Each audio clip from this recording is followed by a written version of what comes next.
After a long time 2 to 3 years ಆದಮೇಲೆ ನಂಗೊಂದಷ್ಟು ಜನ ಹೊಸ ಗೆಳತಿಯರು ಸಿಕ್ಕಿದ್ದಾರೆ. ಅವ್ರದ್ದೆಲ್ಲ ಪರಿಚಯ ನಿಮಗೆ ಬೇಕು ಅಂದರೆ ಕಮೆಂಟ್ ಬಾಕ್ಸಲ್ಲಿ ಎಸ್ ಅಂತ ಕಮೆಂಟ್ ಮಾಡಿ. ಹಾಯ್ ಹೆಲೋ ನಮಸ್ಕಾರ ಎಲ್ಲರಿಗೂ. ಹೆಲೋ ಗಾಯ್ಸ್, ಇದು ನನ್ನ ಲಾಸ್ಟ್ ಸಂಡೇ ವಿಡಿಯೋ ಆಗಿರುತ್ತೆ. ಈಗ ಆಲ್ರೆಡಿ ನಾನು ನಿಮ್ಮ ಹತ್ರ ಹೇಳ್ಕೊಂಡಿರೋ ಹಾಗೆ ಬೋಟಿಕ್ ಮ್ಯಾನೇಜ್ಮೆಂಟ್ ಕ್ಲಾಸ್ ಸ್ಟಾರ್ಟ್ ಆಗಿರೋದ್ರಿಂದ ಸಂಡೇ ಮಾರ್ನಿಂಗ್ ಕೂಡ ನಮಗೆ ಅದೇ ಕ್ಲಾಸ್ ಇತ್ತು. ಇಷ್ಟೊಂದು ಮುದ್ದ ಕಾಣ್ತಿರೋ ನಿಧಿ ಮ್ಯಾಮ್ ಕ್ಲಾಸ್ ಕೂಡ ಕೇಳ್ತಾ ಈ ಕಡೆ ನಮ್ಮ ಭಾವನವ್ರ ಮನದಾಳ್ ಮಾತು ಕೇಳಬೇಕಾಯ್ತು. ಹುಷಾರಿಲ್ಲ ಗೈಸ್ ಅಂದ್ರೆ ಯಾವಾಗೂ ಬೈಯೋದೇ ಕೆಲಸ ಇವರಿಗೆ.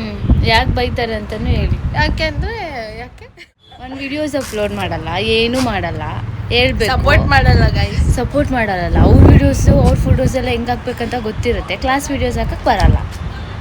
ಹುಷಾರಿಲ್ಲ ನೋಡ್ಕೊಳ್ಳಲ್ಲ ಯಾರು.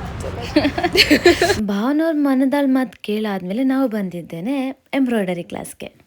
ಆ್ಯಂಡ್ ಎಂಬ್ರಾಯ್ಡರಿ ಅನ್ನೋದು ಗೊತ್ತಿತ್ತು, ಲೈಕ್ ಬ್ಲೌಸಿಗೆ ಮಾಡ್ಸೋದು ಅಷ್ಟೇ ಗೊತ್ತಿತ್ತು ನನಗೆ. ಈ ಥರ ಎಲ್ಲ ಒಂದಷ್ಟು ಹ್ಯಾಂಡ್ ಎಂಬ್ರಾಯ್ಡರೀಸ್ ಇದೆ ಅನ್ನೋದು ನನಗೆ ಗೊತ್ತೇ ಇರಲಿಲ್ಲ. ನಿಜ ಹೇಳಬೇಕು ಅಂತಂದರೆ ಕ್ಲಾಸಿಗೆ ಸೇರಾದ್ಮೇಲೆ ನಾನೊಂದಷ್ಟು ಹೊಸದನ್ನ ತಿಳ್ಕೊಂಡಿದ್ದೀನಿ ಅಂತಂದರೆ ಇದೆಲ್ಲ ಇತ್ತಾ ಅಂತ ನಾನೇ ಕ್ವೆಶನ್ ಮಾರ್ಕ್ ಹಾಕ್ಕೊಳ್ಳೋ ರೇಂಜಿಗೆ ತಿಳ್ಕೊಂಡಿದ್ದೀನಿ. ಇದಕ್ಕೆ ಹೇಳೋದು ಅನಿಸುತ್ತೆ ದೇಶ ಸುತ್ತು ಕೋಶ ಓದು ಅಂತ.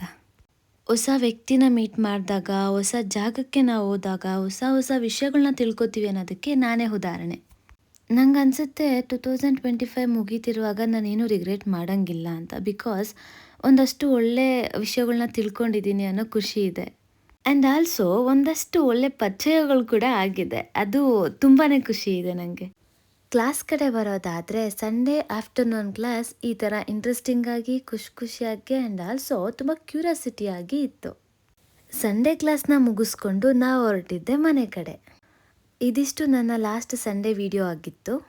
ಯಾರೆಲ್ಲ ನನ್ನ ವಿಡಿಯೋಸ್ ನೋಡ್ತಾ ಇದ್ದೀರಾ ಅವರಿಗೆಲ್ಲ ಥ್ಯಾಂಕ್ ಯು ಸೋ ಮಚ್. ಇದೇ ಥರ ಸಪೋರ್ಟ್ ಮಾಡಿ, ಲೈಕ್ ಮಾಡಿ, ಶೇರ್ ಮಾಡಿ, ಫಾಲೋ ಮಾಡಿ.